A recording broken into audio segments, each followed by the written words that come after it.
I am very sorry for what I did, and I have to live with it every day. And that if I were to get a second chance, I will do everything in my power to try to help others. And I am doing this for you. And we have this breaking at noon. Parkland school shooter Nikolas Cruz speaking to the victims' families in court today, apologizing for the massacre that killed 17 people on Valentine's Day in 2018. It comes after he did change his plea to guilty in the case. And it was an emotional day in the courtroom. Parents who lost their children in the deadly shooting wiping away tears during this hearing today. And we have team coverage at noon on what happened in the courtroom and reaction from the victims. And we're going to start things off with Local 10 News reporter Christina Vasquez. She is there in Fort Lauderdale. Christina, set the stage for us. And I am joining you live from an adjoining courtroom. Such a substantial day for the families whose lives were shattered in that fateful Valentine's 2018 moment. This has been years to come to the moment where Nikolas Cruz and his defense team, they decided to plead directly to the court. What essentially they did is they asked the judge to accept guilty pleas on all the charges on the indictment, of course, behind these counts, these charges, people, 17 counts. Those are the people who lost their lives on that day, and 18 to 34, those counts, those 17 are those that were hurt. And the judge went ahead and accepted that guilty plea. We also heard the lead prosecutor then in this chilling, harrowing moment outline the facts of the case. He wanted it on record, saying that these are the facts that underpin, right, this guilty plea that he made directly to the court. And this included going in detail through where Nikolas Cruz was from the moment he arrived on campus and where all of the victims were at the moment that he took their life. Now we're going to stop for a second just to listen in on the judge in this case. And this is the moment where she is accepting the guilty plea again from Nikolas Cruz. Let's listen in together. To count one of the indictment, murder in the first degree of victim Luke Hoyer, how do you wish to plead? Guilty.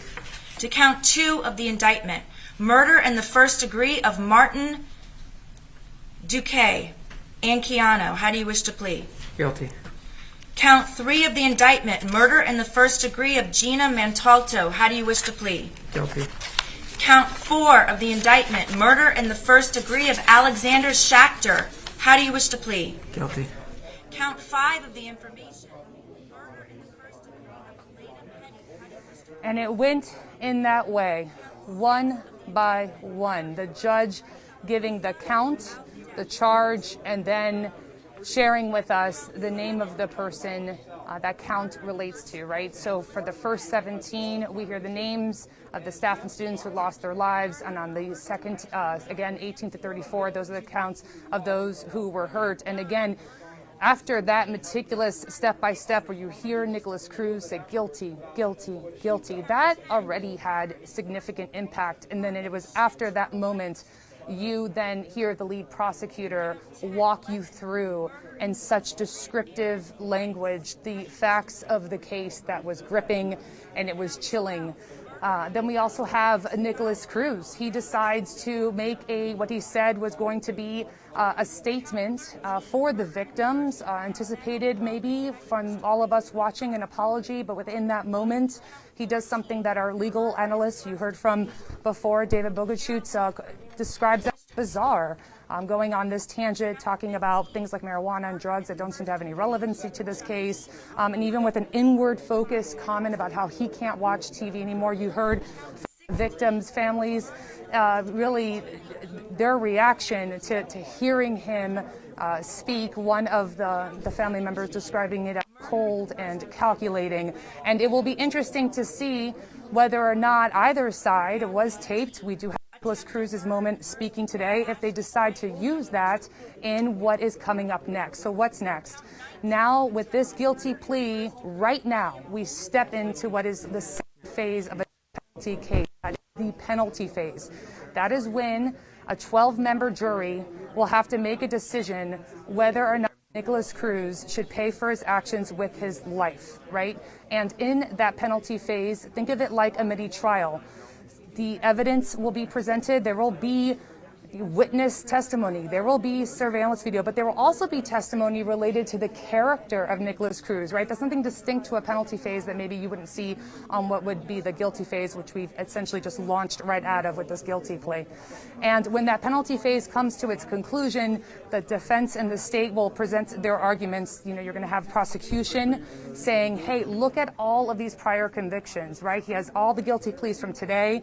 Last week, he just pled guilty to that 2018 BSO caught on camera jail guard attack. And they'll say, take a look at that. Take a look at his behavior on surveillance video. This was premeditated, cold and calculating, in the words of one of the family members. The defense will maybe come back saying, consider these mitigating factors. Consider things like the age that he was. Consider his state of mind. And the comments he made today, that speaking moment he had and his demeanor, either side could even play that, for instance, for these jurors and say, consider this. And then those 12 jurors will then have to make that decision. It does have to be a unanimous decision if they choose death. We also learned from the judge that jury selection for that, what's called a death qualifying jury, for those 12 members that'll make the decision, that is now expected to start in January. Back to you. And the strategy behind this, I know you've been talking to various defense attorneys there at the courthouse, and the strategy behind this, actually going and pleading guilty, is to try to mitigate some of the horrific details, I assume, of what a trial would have shown. And keep in mind, it was not new that Nikolas Cruz was going, and his defense team wanted to plead guilty to all of the charges in the indictment. They have said this time and time again, but they have said to the state and prosecution, we are willing to plead guilty if you take the death penalty off the table. And the state and the prosecution said, absolutely not, right? We're not going to take the death penalty off the table. And so at this point, they pivot and just say, you know what, we're going to plead directly to the court. We're going to ask a judge to accept this guilty plea. The distinction here in terms of, and you were referencing the legal analysts, we just had David Bogenschutz. You know, one thing we discussed is perhaps one of the strategies underpinning this is you have this 12-member jury that originally was going into a two-phase trial, right? You have the guilty phase and the penalty phase. And imagine all of the witness testimony, all of the evidence they're going to see. It's going to be harrowing, it's going to be difficult, it's going to be chilling. And so one thing he had said is perhaps the strategy here is, well, you know what, if we can just bypass that trial part, right, and just go right to the judge and get the guilty phase, that means it mitigates, it limits the exposure. The same exact jury that's going to have to decide whether he lives or dies, it limits the exposure they're getting to all of that, and then again through the penalty phase, right? Because some of that same evidence will then be presented to that jury again in the penalty phase. So at this point, we are now just launching straight into the penalty phase of this death penalty trial. Thanks for all of that, all your coverage there, Christina.